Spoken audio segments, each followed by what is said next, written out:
Vamos a continuar con la segunda parte de este servicio. Ya mi esposa tuvo la dirección a cargo, ya tuvo unas palabras allí, y aquí vamos a proseguir con una enseñanza. Yo le invito a estar buscando en el libro de Romanos capítulo 8 y vamos a leer los versículos del 28 al 30. Vamos a tener una pequeña enseñanza allí, no vamos a profundizar mucho, vamos a tocar algo puntual allí en cuanto a lo que es conocido como la cadena de oro de la salvación. Romanos 8 del 28 al 30. La enseñanza de esta mañana se llama la cadena irrompible. Así como en estos textos que vamos a leer se le conoce sobre todo al 29 y al 30 como la cadena de oro de la salvación, pues esa es una cadena irrompible. Una cadena irrompible. Porque después se acabó. Sí, déjalo así.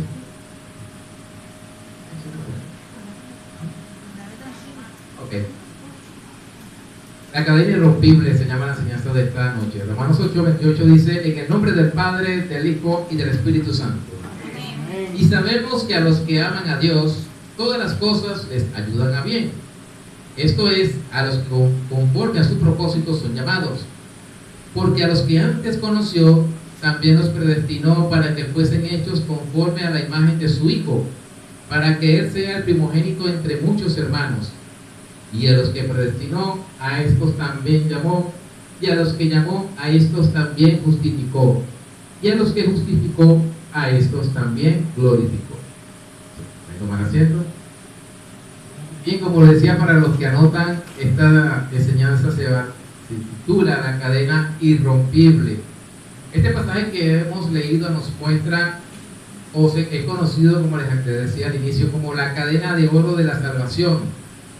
Tomando en cuenta que en la Biblia el oro hace referencia a la divinidad de nuestro Dios, entonces podemos afirmar que esta cadena es hecha por Dios mismo, lo cual la hace irrompible, asegurando con ello que aquellos que son llamados lleguen al último eslabón de la cadena, que es la glorificación. Si ustedes siguieron en la lectura, pudieron ver que una cosa es seguida por otra, que es y si lo llevamos por niveles, pues va subiendo, como dicen en interchange, va creciendo en el nivel. Ahora, un eslabón es una pieza en forma de anillo que es cerrada junto con otra, forman una cadena. Eso es lo que se conoce como el eslabón. Y esta cadena está compuesta por 5 eslabones. El primero de ellos es conocidos, que vimos en el versículo 29. El segundo es predestinados. El tercero es llamados. El cuarto es justificados. Y el quinto es glorificados. Si usted lo notó en la lectura, todos esos eslabones están escritos en un tiempo pasado. Aunque Pablo escribía en el futuro, para el futuro, estos verbos están en lo que conocemos gramaticalmente como tiempo pasado, es decir, algo que ya sucedió. Y si usted lo profundiza aún más, el último eslabón de esa cadena, que es la glorificación, todavía no ha pasado. Pero Pablo, al colocarlo en ese tiempo gramatical, él está dando el mensaje de que ya eso está en la economía de Dios realizado. Es decir, que los que van a ser glorificados de su pueblo, ya en el tiempo o en la eternidad, ya Dios lo ve como glorificado. Solamente, como dice él a los Efesios, pero a los Gálatas, esperamos el cumplimiento del tiempo, de que a nosotros, los hijos de Dios, nos suceda o nos lleguemos al estado de glorificación, que es nuestra completa salvación, o como dice allí mismo en el capítulo 8 de Romanos, nuestro cuerpo va a ser definitivamente rescatado. Entonces, eso es la característica de estos 5 eslabones que están en pasado, porque ya Dios lo ve como algo realizado. Y eso nos debe dar seguridad a la hora de nuestro quehacer, nuestro andar diario con respecto a lo que es la salvación, que hay algo que tenemos seguro que es en Cristo Jesús, que es la salvación. Bien, el primer eslabón de esa cadena conocidos. Dice el versículo 29, porque a los que antes conoció, ese es el primer eslabón, y como ya les decía, está en pasado, conoció de la eternidad pasada, antes de que el mundo fuese, ya Dios tenía a personas conocidas de la multitud, de la humanidad. Pero ¿qué significa ese conocer? ¿Será que Dios no conoce a cada individuo en particular? ¿Será que hay algunos que se le escapan de su conocimiento, de su omnisciencia y no los conoce? ¿A qué se referirá cuando Pablo dice a los que antes conoció? Bueno, esa palabra conocer significa saber de antemano. Significa también prever. Otros significados son conocer, destinar. Eso significa la palabra allí, conocido. Es decir, que podemos leer que este pasaje, porque a los que antes destinó, está hablando de personas a las que ya yo había sabido, conocido de antemano lo que iba a hacer de su vida. Fíjense, por ejemplo, en este caso del profeta Jeremías, él está en un momento de crisis porque le está yendo mal en su ministerio. De hecho, le fue tan mal que Jeremías no logró nada. La única posesión que pudo adquirir fue comprar una heredad y le iba a perder porque al pocos días iba a venir los babilonios.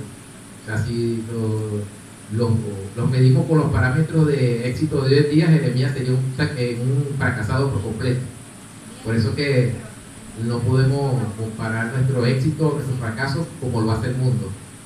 En Dios es distinto. Pero Jeremías, Dios le dice: antes de que te formases en el vientre de tu madre te conocí, y antes que nacieses te santifiqué, te di por profeta a las naciones. Eso está en Jeremías 1:5. Y esa palabra conocí significa designación. Lo que Dios le está diciendo a Jeremías, que antes de que te formases en el vientre de tu madre, yo te designé para ser profeta a las naciones.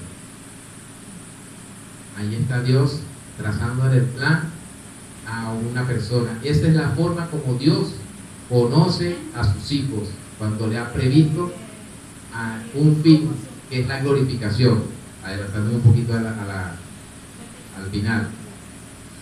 El segundo, entonces, cuando vemos en este pasaje de conocer, estamos hablando de que Dios destinó, en este caso, a sus escogidos, a sus hijos. El segundo eslabón que debemos tener en esta cadena es predestinados, o predestinó. Esa palabra significa limitar de antemano. Es decir, predestinar. También significa determinar antes. Eso significa. Fíjense lo que dice Efesios 1:4. Según nos escogió en Él antes de la fundación del mundo, para que fuésemos santos y sin mancha delante de Él, en amor, habiéndonos predestinado para ser adoptados hijos suyos por medio de Jesucristo, según el puro afecto de su voluntad. Entonces, cuando Pablo dice aquí en Romanos, está hablando de que Dios limitó de antemano cuál iba a ser nuestro fin. Ya lo limitó allí y lo pone en el pasado. Ese, como uno primero los conoce, los prevé de antemano, los destina y después le limita cuál va a ser su destino. El tercer eslabón de esa cadena es llamados, a los que llamó. Dice el versículo 30, a estos también llamó. Esa palabra llamar, así como se hace en alta voz, se llama fulano o fulana, lo que significa llamar aquí, pero también significa convidado, también significa convidar, es decir, invitar. O sea que podemos leer este texto como que a los que el Señor convidó, a los que invitó, a los que puso por nombre, también significa esa palabra aquí en este texto.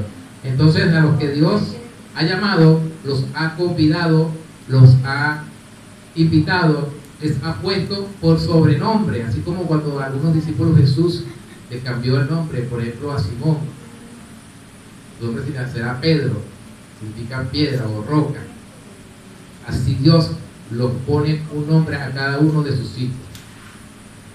Ya no solamente los identifica antes de la fundación del mundo, no solamente los identifica, sino que también les pone un nombre. Y dice en un pasaje, no recuerdo, mi hijo eres tú. yo te he engendrado hoy, hablando del Mesías. Entonces Dios nos pone nombre y somos sus hijos. Eso significa el llamado. Debemos distinguir de este llamado, como bien lo dice esta palabra, del llamado general que se hace cuando se evangeliza. Cuando nosotros predicamos el evangelio, bien sea al aire libre o en nuestro contexto en el que estamos desarrollándonos, hacemos un llamado general que no debe ser confundido con este llamado específico que Dios hace a sus hijos. Es un llamado que, como dice, lo llaman por su nombre a cada uno de los que son convidados a su mesa. Entonces este llamar tiene como propósito específico, en este caso, ser pueblo de Dios. Allí mismo, en Romanos 9:25, Pablo cita a una profecía de Oseas, y él dice, como también en Oseas dice, llamaré pueblo mío al que no era mi pueblo, y a la no amada, amada. Y en el lugar donde se les dijo, vosotros no sois pueblo mío, allí serán llamados hijos del Dios viviente. Entonces vemos que este llamado que Dios hace tiene una finalidad, tiene un fin. No es un llamado que se lanza al aire como un vendedor busca que alguien le compre su mercancía. No, Dios cuando llama, ese llamado llega a una persona y retorna hacia él, como lo dice en el libro de Isaías, que su palabra no vuelve vacía. Eso es lo que significa esa profecía de Isaías, que cuando Dios habla va a pasar algo. Eso significa en la profecía del profeta Isaías. Y en el siguiente eslabón en la cadena es justificó, tiempo pasado también. Esta palabra quiere decir rendir, es decir, mostrar o considerar como justo o inocente. Es decir, que Dios a los que llama por su nombre los declara justos e inocentes. Fíjense como dice Romanos 5 del 1 al 2. Dice, justificados pues por la fe, tenemos paz para con Dios por medio de nuestro Señor Jesucristo, por quien tenemos entrada por la fe a esta gracia en la cual estamos libres y nos glorificamos en la esperanza de la gloria de Dios. Yo creo que en una parte ahí se me olvidó. Es uno de mis textos favoritos, sobre todo el sin elul. Justificados pues para con Dios. Justificados pues tenemos paz para con Dios. Eso significa que ya no somos enemigos de Dios, sino que ahora somos aliados de Dios. Eso es lo que significa. Entonces la justificación es una declaración de inocencia. No es como nosotros llamamos justificar, de querer pasar por alto un error que hayamos cometido, un desliz, y es cuando decimos no te justifiques. O sea, no tiene esa misma connotación. Cuando Dios habla de justificar en la Biblia, es declarar inocente a alguien que es culpable y que es reo de condenación. Toda la humanidad está bajo condenación. Dice Efesios 2 que nosotros antes de llegar a Cristo éramos por naturaleza hijos de ira, lo mismo que los demás. Pero Dios, como dice un predicador por allí, qué bendito pero Dios, que es grande en misericordia, con su amor con que nos amó, nos quiso sentar en lugares celestiales juntamente con Cristo Jesús, y por gracia somos salvos. Bendito pero. Los peros de Dios son para siempre, para beneficio de su pueblo. También en 2 Corintios 5:21 dice que al que no conoció pecado, por nosotros lo hizo pecado para que nosotros fuésemos hechos justicia de Dios en él. Es decir, que la injusticia que nosotros tenemos y que por la cual merecíamos el castigo fue impuesta en Cristo Jesús, y su inocencia que nosotros no merecíamos nos es pasada a nuestra cuenta. Cuando Dios ve a sus hijos, ve la justicia de Cristo que hay en ellos. Esa es la justificación, la declaración de inocencia. Y finalmente, el último eslabón de la cadena, que todavía no ha sucedido. Todos los 4 anteriores hasta el día de hoy, hasta el momento en que creímos en Cristo Jesús, ya han sucedido en el tiempo real. Pero que el último eslabón de la cadena todavía no ha sucedido. Sin embargo, como les decía, está en tiempo pasado porque ya Dios lo dio por hecho. Y ese eslabón es la glorificación a los que glorificó. Dice el versículo, a estos también glorificó. Esa palabra glorificar significa rendir. O sea, tiene un significado de estimar, glorioso. En un sentido amplio es alabar, dar gloria, glorificar, glorioso, recibir honra. Es decir, que a los que Dios justificó, a estos dio honra, a estos dio gloria, a estos les dio les dio una estima glorioso. Eso es lo que significa esa palabra, glorificados. Ahora, ¿cuál es nuestra gloria? El versículo 29 dice dice: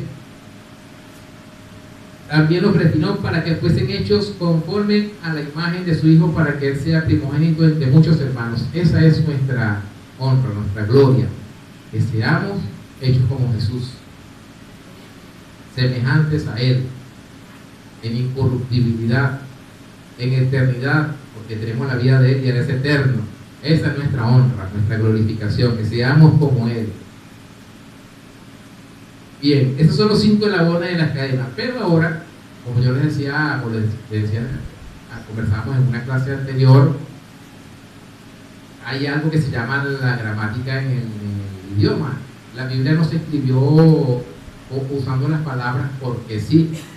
El Nuevo Testamento no se escribió usando palabras así aleatoriamente porque fue lo que a los escritores bíblicos les pareció mejor colocar. No, eso tiene una razón de ser. Y hay una palabra allí que se repite varias veces, y esa es la palabra también.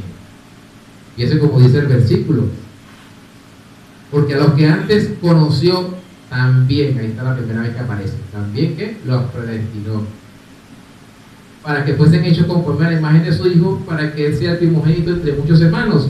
Y a los que predestinó, a estos también, la segunda vez que aparece. Y a los que a estos también llamó, y a los que llamó, a estos también justificó, y a los que justificó, a estos también glorificó. Una cadena de 5 eslabones con 4 veces una palabra también. Esa palabra también significa, tiene una fuerza así o tiene un significado de enlazar, así como cuando se acopla algo, engranaje, ¿sí? Como cuando se acoplan 2 piezas que tienen que trabajar juntas, tiene ese significado. También tiene un significado de acumular. También se puede decir y también, aún así, entonces, etc. A menudo es usado en conexión con otras palabras. También se puede decir de la misma manera. O sea que el texto, usando esta palabra que nos da opciones para traducir, podemos decir de la misma manera a estos también predestinó, de la misma manera a estos también glorificó. O sea, de la misma manera. ¿Por qué les digo esto? Porque algunos leen este texto, sobre todo los hermanos de la acera del frente. Cuando digo la acera del frente me refiero del otro lado teológico. Ellos ven que Dios, cuando conoce a alguien, lo llama, pero no va a llegar al estado de glorificación. O sea, ahí se pone en duda que la cadena sea irrompible. Recuerden el nombre de la enseñanza, la cadena irrompible. Se pone en duda. Y hay algo que yo puedo leer en las Escrituras, y es que el cuerpo de Cristo, que es la iglesia, el cuerpo de Cristo no está amputado. El cuerpo de Cristo está completo. El cuerpo de Cristo va a llegar, así como Dios los llamó, así va a llegar al estado de glorificación. ¿Qué le quiero decir? Supongan que hay 5 personas acá.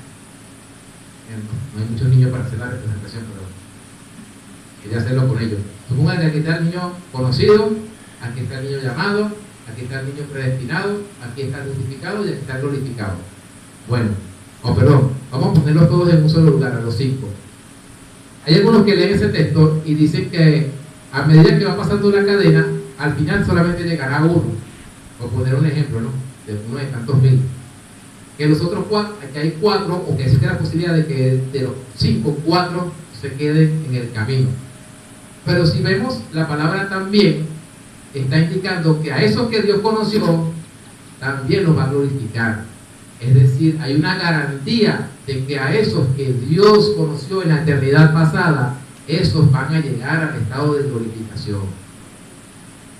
¿No le das un aplauso al Señor por eso?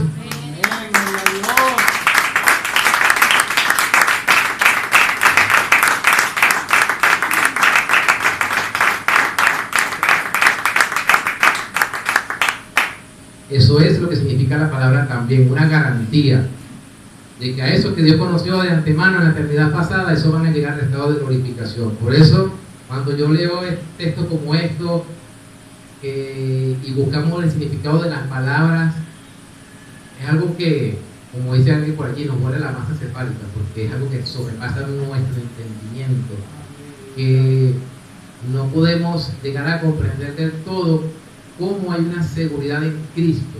Eso es lo que se refiere esta palabra también. Los mismos que Dios conoció en la eternidad pasada son los mismos que van a llegar al estado de purificación. Ni uno más, ni uno menos. Bien. Ahora, así como en la fabricación de una cadena el fuego es utilizado para darle forma al metal, para forjarla, así también las circunstancias que nos rodean ayudan a que ese propósito de Dios se cumpla. Mi esposa decía en la dirección que la rutina de ella y la mía no es la misma de ustedes en la semana. O sea, cada quien tiene su contexto, cada quien vive sus procesos en Dios, cada quien vive sus circunstancias, pero todas esas circunstancias, como leímos en el versículo 28, obra para bien. Es decir, que todo lo que nos pase va a funcionar a nuestro favor, para que sea Dios cumpliendo su plan en nosotros.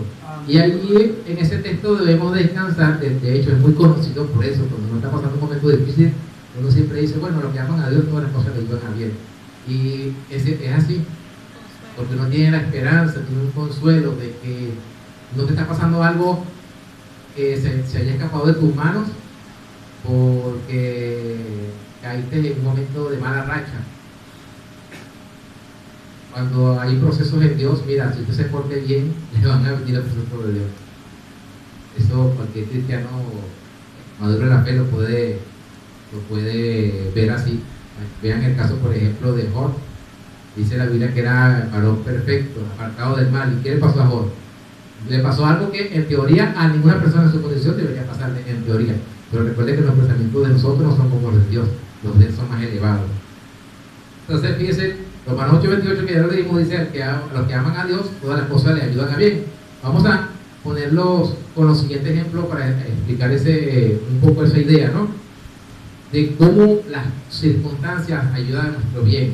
Por ejemplo, el pastor Frederico en una de las clases nos habló de un caballo, un ejemplo de un caballo, que si nosotros queremos hacer que el caballo galope o corra en círculo, debemos encerrarlo en un corral que sea en forma circular. Y si es forma rectangular, él va a correr de acuerdo a la forma que tiene el corral. Pero si queremos que corra en círculo, lo ponemos en un corral circular y el caballo por instinto va a correr en esa forma, porque es lo que lo delimita, hablando de la predestinación, lo que delimita su entorno.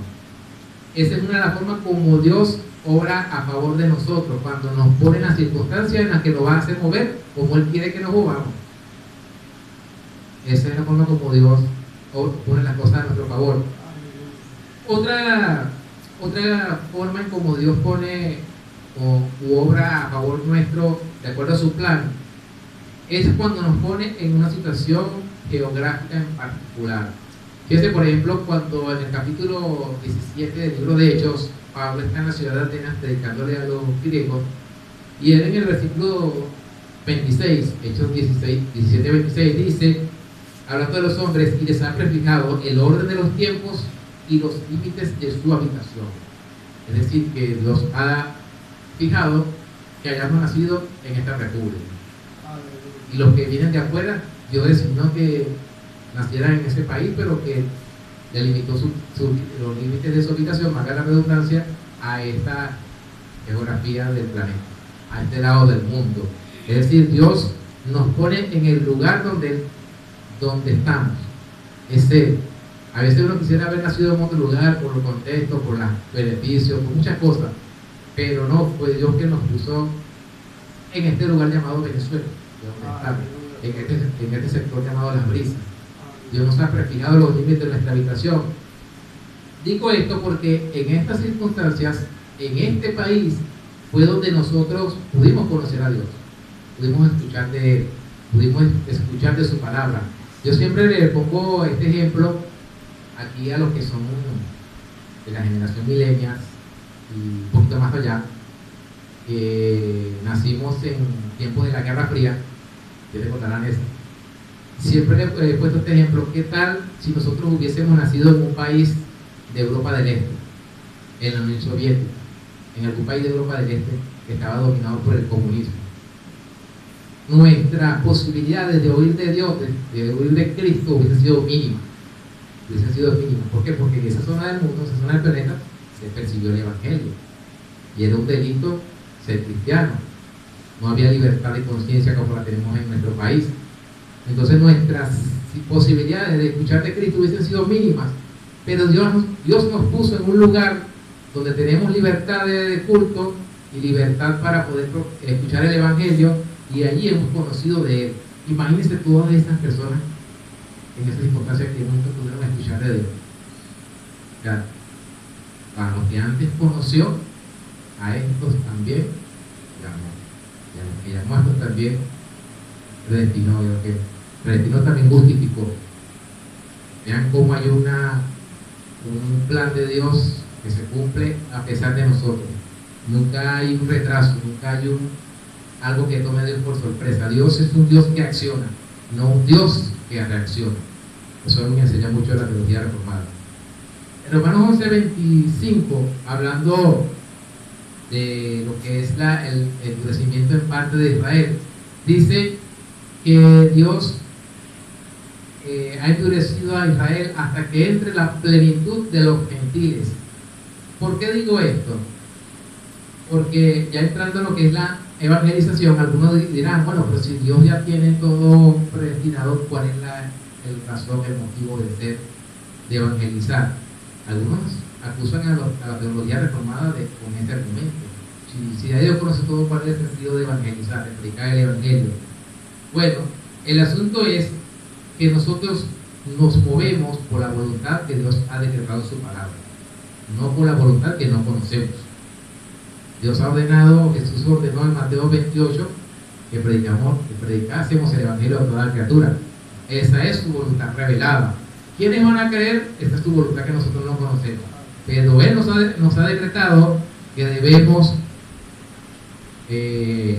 predicar el evangelio. ¿Por qué? Porque es el medio por el cual Dios va a salvar a los creyentes, como dice 1 Corintios 1:21, por la locura de la predicación. Agradó a Dios salvar a los creyentes por la locura de la predicación. Es por la locura de la predicación del evangelio que los que son llamados por Dios van a venir a Él. No hay otro medio sino la predicación del mensaje, como lo dice allí mismo en Romanos Pablo. ¿Cómo pues invocarán en aquel día que no han oído? ¿Cómo irán sin que nadie les predique? Es necesario predicar el evangelio porque Dios así lo ha determinado, así lo ha establecido. Es como esto, en Hechos 15:7, cuando están en la iglesia en el concilio de Jerusalén, Pedro dice que Dios escogió que los gentiles oyesen por mi boca la palabra del evangelio y creyesen. Es decir, Dios escogió el medio, la boca de Pedro, escogió las palabras, que es el evangelio, y que los gentiles que en ese momento estaban reunidos en la casa de Cornelio oyesen el evangelio. Pero ¿qué pasó? ¿Cómo llegaron esos creyentes gentiles al conocimiento de Jesús? Por medio de la predicación del evangelio. Así que no hay una contradicción por ninguna parte de decir por qué predicamos el evangelio si ya Dios tiene todo determinado. Simple, porque así Él lo ha mandado. Es como la oración. Si Dios ya sabe qué es lo que le vamos a decir en oración, ¿para qué nos manda a orar? Algunos se han hecho esa pregunta. Él lo ha mandado. Yo no tengo por qué entender el dilema. Yo tengo que obedecer el mandamiento. Yo no tengo por qué entender que Dios me manda a orar. Sí, Él sabe lo que voy a pedir, lo que voy a decir. Simplemente yo debo obrar conforme al mandamiento que me ha dado. Lo mismo la evangelización. Nosotros predicamos, que sea en la calle, en público, digamos, o en el contexto que nos toca vivir, nuestro trabajo, nuestro andar diario. siempre, a mí me gusta, por ejemplo, en mi trabajo cuando hacen ciertos comentarios y por ahí yo me voy, me cuelgo. Dice, pero es que las cosas suceden porque esto y esto y esto, la Biblia dice tal cosa. Es una forma de evangelizar, no de evangelizar.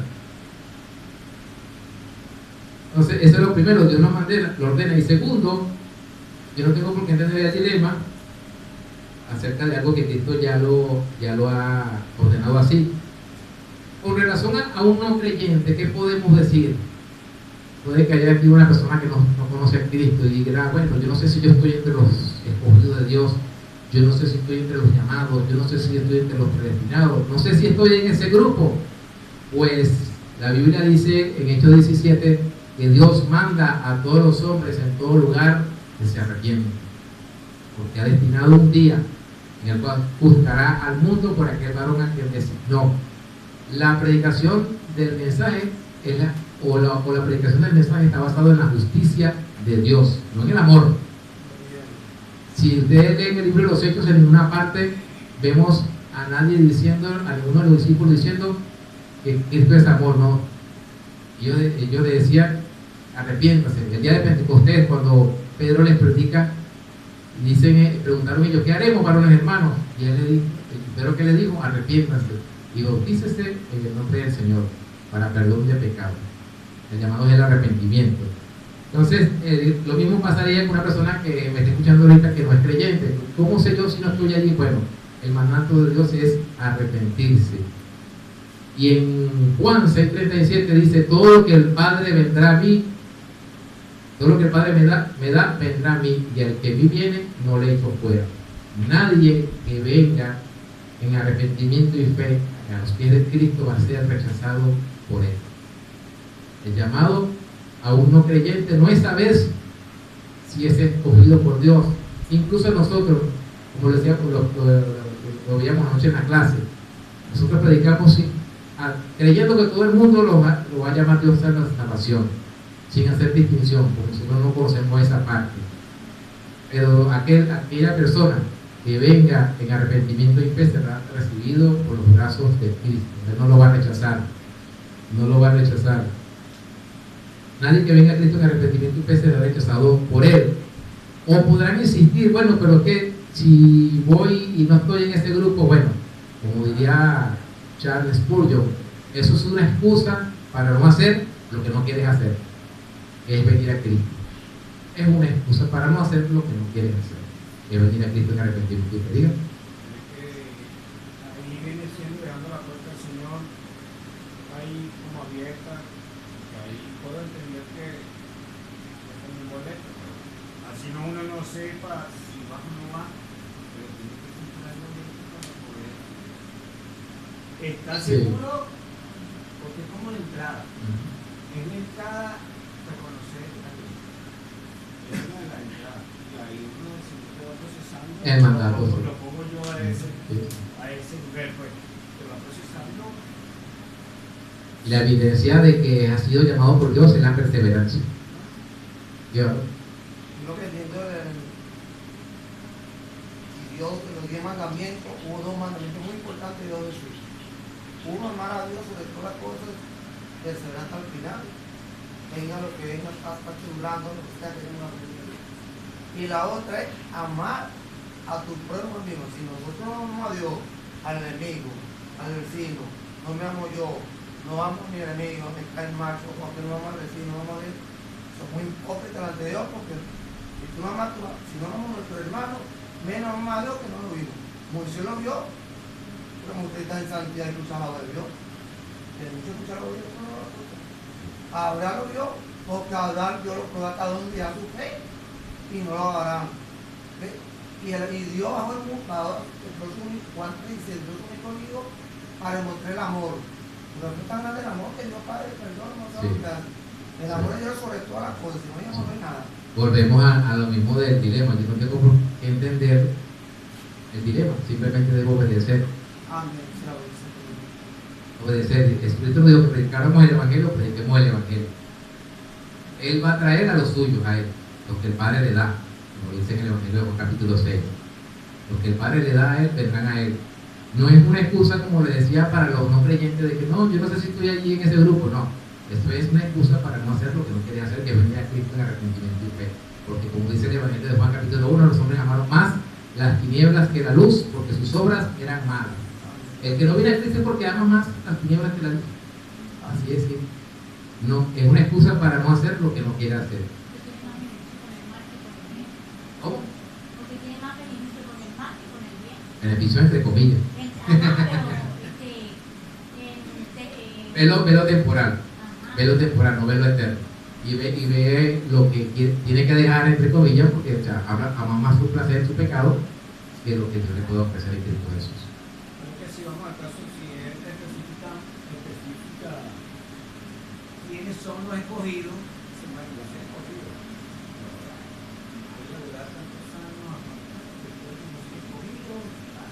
Yo estuve en la clase anoche, hablamos de ese punto, ¿se acuerdan? Entonces, por eso es que el Señor no especifica quiénes son los que van o los que no van.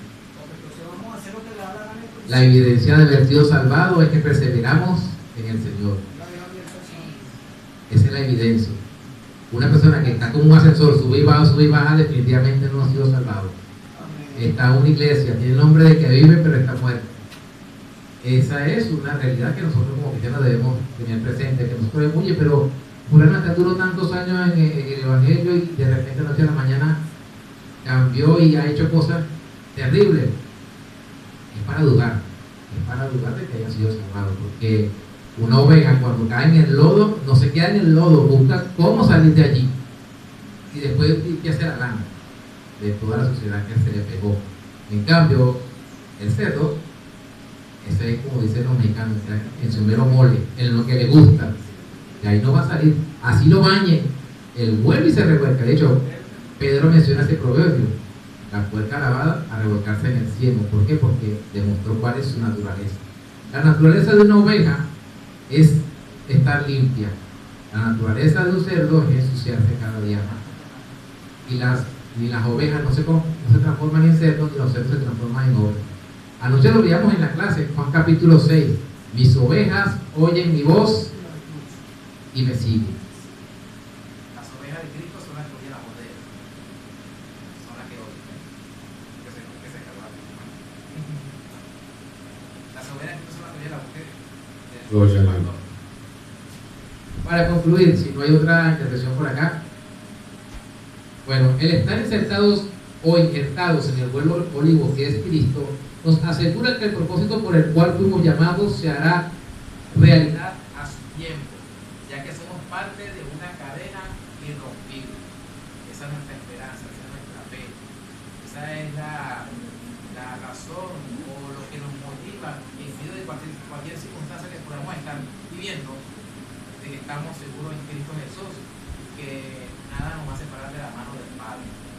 La evidencia de esa fe, de esa seguridad, es que perseveramos en el Señor. No que somos perfectos, sino que perseveramos en esa fe, en ese llamamiento, en esa profesión de fe.